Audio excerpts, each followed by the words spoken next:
पंजाब में स्थित सिख धर्म के 3 तख्त साहिबान वाले शहरों को पावन शहरों का दर्जा देना पंजाब सरकार के लिए बड़े सौभाग्य की बात है। ये शहर है श्री अमृतसर साहिब, श्री आनंदपुर साहिब और तलवंडी साबो। ਇਹ ਤਿੰਨੋਂ ਤਖਤਾਂ ਦੇ ਸ਼ਹਿਰਾਂ ਨੂੰ ਪੰਜਾਬ ਦੇ ਅਧਿਕਾਰਤ ਪਵਿੱਤਰ ਸ਼ਹਿਰ ਵਜੋਂ ਐਲਾਨ ਕਰਨ ਦਾ ਫੈਸਲਾ ਕੀਤਾ।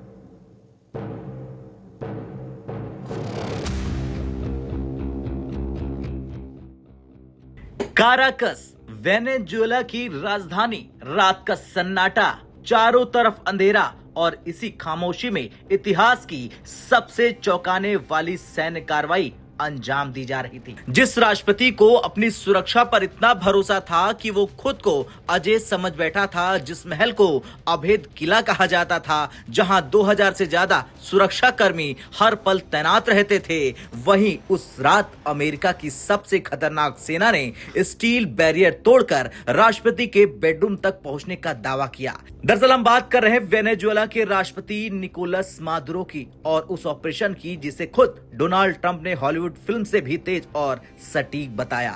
रिपोर्ट के मुताबिक राष्ट्रपति मादुरो उस रात अपनी पत्नी सिलिया फ्लोरेस के साथ गहरी नींद में थे। उन्हें जरा भी अंदाजा नहीं था कि उनके महल के बाहर तैनात 2000 जवानों की सुरक्षा व्यवस्था कुछ ही पलों में बेअसर हो चुकी है। उसी समय अमेरिकी सेना की सबसे गुप्त और खूंखार यूनिट डेल्टा फोर्स रात के अंधेरे में ऑपरेशन को अंजाम दे चुकी थी। डोनाल्ड ट्रंप ने एक अमेरिकी न्यूज चैनल को दिए इंटरव्यू के खुलासे में बताया कि मादुरो जिस घर में छिपे थे वो किसी आम इमारत जैसा नहीं था। वो घर एक किले की तरह था। स्टील के दरवाजे, चारों तरफ से मजबूत दीवारें और एक खास सेफ रूम जो पूरी तरह ठोस स्टील से बना था। ट्रंप के मुताबिक अमेरिकी कमांडोज पूरी तैयारी के साथ गए थे। उनके पास भारी ब्लो टॉर्च, स्टील काटने वाले उपकरण और हर वो तकनीक मौजूद थी जो किसी भी बैरियर को तोड़ सके। लेकिन कहानी में सबसे बड़ा मोड़ यहीं आता है। ट्रंप का दावा है मादुरो सेफ रूम तक पहुंच ही नहीं पाए। जैसे ही अमेरिकी कमांडोज ने स्टील बैरियर को पार किया, पूरा इलाका सेकंडों में कंट्रोल में आ गया।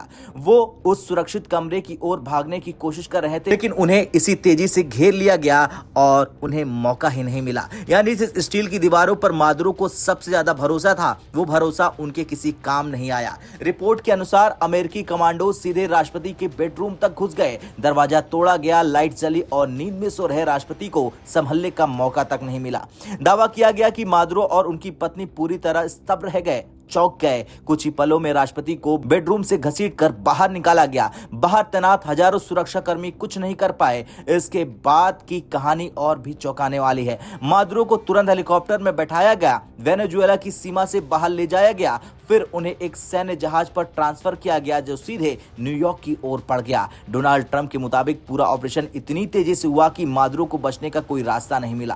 ट्रंप ने इस पूरे ऑपरेशन को फिल्मी लेकिन हकीकत बताया। उनका दावा है कि ऑपरेशन 21वीं सदी के सबसे सटीक और साहसी सैन्य अभियानों में एक था और इसी एक्शन ने दुनिया भर के तानाशाहों को एक साफ संदेश दिया कि अगर अमेरिका चाहे तो स्टील की दीवारें भी किसी को नहीं बचा सकती है। हालांकि इस पूरे दावे पर कई सवाल खड़े हो रहे हैं। क्या वाकई इतनी बड़ी कार्रवाई चुपचाप संभव थी? 2000 सुरक्षा कर्मी कैसे नाकाम हो गए? क्या ये कहानी पूरी तरह सच है या राजनीतिक ताकत को दिखाने का तरीका है? लेकिन एक बात साफ है, इस बयान ने अंतर्राष्ट्रीय राजनीति में भूचाल ला दिया है। खैर, अगर दावा सच है तो ये सिर्फ मादुरो की गिरफ्तारी नहीं बल्कि संप्रभुता, शक्ति और सैन्य वर्चस्व की एक नई परिभाषा है। स्टील बैरियर, सेफ रूम, हजारों जवान सब बेकार हो गए और राष्ट्रपति अपने ही बेडरूम से घसीट कर बाहर निकाल लिए गए।